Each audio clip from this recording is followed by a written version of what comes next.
Alright guys, I have one of the shocks out, so I have a new one. And the Monroes. Tighten there. Tighten there. Obviously, the bushings on the old ones were just obliterated. They're hard and they're cracked. And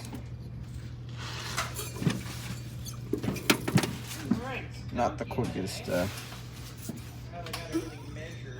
Oh, there it goes.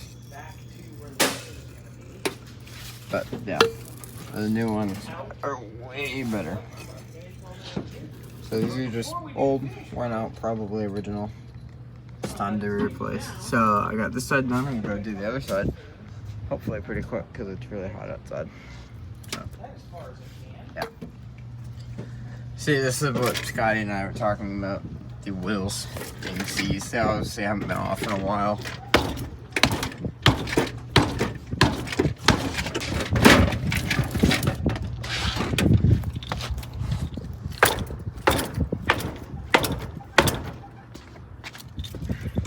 This one's on there.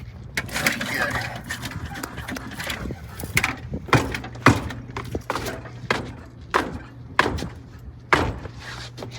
Obviously we're off the ground, so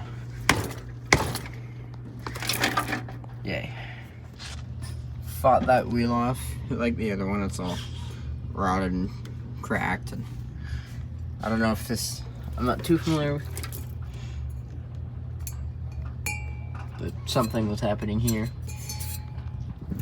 You gotta pop bottom through bolt. Gotta take off that nut, and it'll come right out. Like pop in the new one.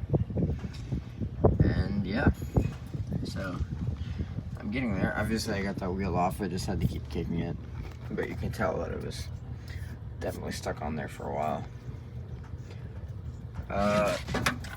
Forgot to show it on the other side, but that third member, I believe, is leaking.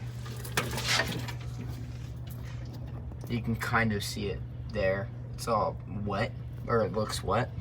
On the other side, it's way worse, so yeah.